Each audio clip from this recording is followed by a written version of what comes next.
ನಮಸ್ತೆ ಎಜಿ ನ್ಯೂಸ್ಗೆ ಸ್ವಾಗತ. ಮೀಸಲಾತಿ ಕೋರಿ ಪ್ರತಿಭಟನೆ ಮಾಡಿದ ಪಂಚಮಸಾಲಿ ಸಮಾಜದ ಮೇಲೆ ಮಾರಣಾಂತಿಕ ಹಲ್ಲೆ ಮಾಡಿದ ಸರ್ಕಾರದ ಧೋರಣೆ ಖಂಡಿಸಿ ಹಾರುಗೇರಿಯಲ್ಲಿ ಮಾನವ ಸರಪಳಿ ನಿರ್ಮಿಸಿ ರಸ್ತೆ ತಡೆದು ರಾಜ್ಯ ಸರ್ಕಾರದ ವಿರುದ್ಧ ಆಕ್ರೋಶ ವ್ಯಕ್ತಪಡಿಸಿದರು.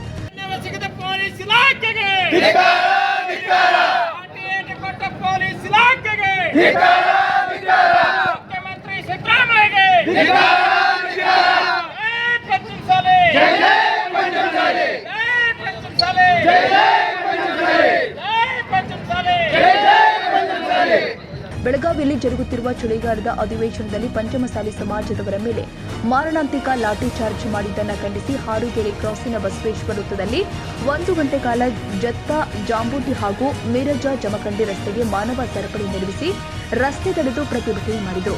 ಸಿದ್ದರಾಮಯ್ಯ ಮತ್ತು ಎಡಿಜಿಯನ್ನ ವಜಾಗೊಳಿಸಬೇಕು ಹಾಗೂ ಕೂಡಲೇ ಸಮಾಜದ ಶಾಸಕರು ರಾಜೀನಾಮೆ ಕೊಟ್ಟು ಹೊರಬಂದು ಸರ್ಕಾರಕ್ಕೆ ಬಿಸಿ ಮುಟ್ಟಿಸಬೇಕು ಎಂಬ ಮನವಿಯನ್ನ ರಾಯಬಾಗ ತಹಸೀಲ್ದಾರ್ ಸುರೇಶ್ ಮುಂಜೆ ಅವರ ಮೂಲಕ ರಾಜ್ಯಪಾಲರಿಗೆ ಸಲ್ಲಿಸಿದರು. ನಂತರ ಸಮಾಜದ ಮುಖಂಡರು ಆದ ಅಶೋಕ ಗುಡೋಡಗಿ ಮಾತನಾಡಿದರು. ಮುಂಜಾಗ್ರತಾ ಕ್ರಮವಾಗಿ ಕುಡಚಿ ತನಿಖಾ ಪಿಎಸ್ಐ ಶಿವರಾಜ್ ಧರಿಗೋಣ ನೇತೃತ್ವದಲ್ಲಿ ಸಿಬ್ಬಂದಿಗಳು ಆದ ಪ್ರಕಾಶ್ ಕವಟಗೊಬ್ಬ, ಸಿದ್ದು ಪಾಟೀಲ್, ಮುಖೇರಿ ಹಾಗೂ ಇತರೆ ಸಿಬ್ಬಂದಿ ಬಂದೋಬಸ್ತ್ ಒದಗಿಸಿ ನಂತರ ಸಂಚಾರ ದಟ್ಟಣೆ ನಿಯಂತ್ರಿಸಿದರು. ಸರ್ಕಾರ ತೆಗೆದುಕೊಂಡ ನಿರ್ದಯವಾದಂತಹ ಈ ಲಾಠಿ ಚಾರ್ಜ್ನ ಒಂದು ಘಟನೆ ಏನು, ಇದು ಬಹಳ ದುಃಖನ ನಮಗೆ ಮಾಡಿದೆ. ನಿಜವಾಗಿಯೂ ಶಾಂತ ರೀತಿಯಿಂದ ಅವರು ಅಲ್ಲಿ ವಿಧಾನಸೌಧದಲ್ಲಿ ಕೂತ್ಕೊಂಡು ನಿಮಗೆ ಸ್ಟ್ರೈಕ್ ಮಾಡುವ ಅಧಿಕಾರ ಇದೆ ಮಾಡಿ ಅಂತ ಹೇಳಿಬಿಟ್ರೆ ಸರಿಯಾಗೋದಿಲ್ಲ. ಅವರ ಸೌಜನ್ಯತೆ ಬೇಕು, ಅಧಿಕಾರ ಇದ್ದಾಗ ಅರಿಕೆ ಬೇಕು. ಅರಿಕೆಯಿಂದ ಬಂದು ಪರಮ ಪೂಜ್ಯರ ಜೊತೆ ಮಾತಾಡಿ ಸಾವಧಾನವಾಗಿ ಗುರುಜಿ ಮಾಡೋಣ ಅಂತ ಹೇಳಿ ಸ್ವಲ್ಪ ಏನಾರು ಸಮಾಧಾನ ಪಡಿಸಿದ್ರೆ ಈ ಯಾವುದೇ ಅಹಿತಕರ ಘಟನೆ ಸಂಭವಿಸ್ತಿರಲಿಲ್ಲ. ನಿಜವಾಗಿಯೂ ಲಾಠಿ ಚಾರ್ಜನ್ನು ನಮ್ಮ ಸಮಾಜದ ಬಂಧುಗಳ ಮೇಲೆ ಲಾಠಿ ಚಾರ್ಜ್ ಮಾಡಿ ಅವರೆಲ್ಲ ರಕ್ತವನ್ನು ಸೋರಿಸೋದನ್ನು ನೋಡಿದ್ರೆ ಇದೇನಪ್ಪ ಅಂದ್ರೆ ಇದೇನು ಅಂತಂದ್ರೆ ಭಾರತ ಮತ್ತು ಪಾಕಿಸ್ತಾನದ ಯುದ್ಧ ಏನೋ ಅನ್ನುವ ರೀತಿಯಲ್ಲಿ ಈ ಒಂದು ಸೃಷ್ಟಿಯಾಗಿದೆ. ನಮ್ಮೊಳಗ ಈ ರೀತಿಯಾದ ಕೆಟ್ಟ ವರ್ತನೆಗಳು ಬೇಡ.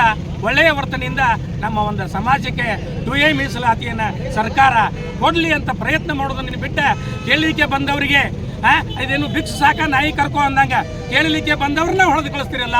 ಇಂಥ ನಿರ್ದಯಿ ಸರ್ಕಾರ ಇಲ್ಲ. ಮುಂಬರುವ ದಿನಮಾನಗಳಲ್ಲಿ ಎಲ್ಲ ಮತದಾರರು ಒಗ್ಗಟ್ಟಾಗಿ ಸರ್ಕಾರವನ್ನು ಬದಲಾಯಿಸುವ ಶಕ್ತಿ ಜನರಲ್ಲಿದೆ.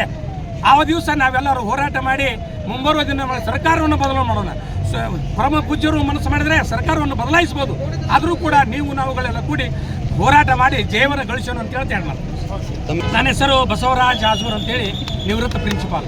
ಈ ಸಂದರ್ಭದಲ್ಲಿ ಬಿಜೆಪಿ ಮಂಡಲ ಅಧ್ಯಕ್ಷ ಶ್ರೀಧರ್ ಮೂಡಲಗಿ, ಅಶೋಕ ಗುಡೋಡಗಿ, ಕಾಂತು ಬಾಡಗಿ, ವಿನಾಯಕ ಮುಡಶಿ ಸೇರಿ ತಾಲೂಕಿನ ನೂರಾರು ಪಂಚಮಸಾಲಿ ಮುಖಂಡರು ಉಪಸ್ಥಿತರಿದ್ದರು. ಕನ್ನಡಿಗರ ಮೆಚ್ಚಿನ ನಿಮ್ಮ ಎಜೆ 24/7 ನ್ಯೂಸ್ ಕನ್ನಡ ವಾಹಿನಿ ಇದೀಗ ಟಿವಿಯಲ್ಲಿ ಲಭ್ಯ. ವೇಳೆ ನೋಟಿಸ್ ಕೊಟ್ಟಿದ್ರೆ ವಾಪಸ್ ತಗೋತೀವಿ. ಇವತ್ತು ವಕ್ಫ್ ಪ್ರಾಪರ್ಟಿ ಅಂತೇಳಿ ಬರ್ತದೆ ಅಂತ ಹೇಳಿದ್ರೆ ರೈತರು ಬೀದಿಗೆ ಬಂದ್ರೆ ಏನ್ ಮಾಡ್ಬೇಕಾಗುತ್ತೆ? ಯಾರು ವೋಟ್ ಹಾಕಿಲ್ಲ ಅಂದ್ರೆ ಗ್ಯಾರಂಟಿನೆಲ್ಲ ಸ್ಟಾಪ್ ಮಾಡ್ಬಿಡ್ತೀವಿ.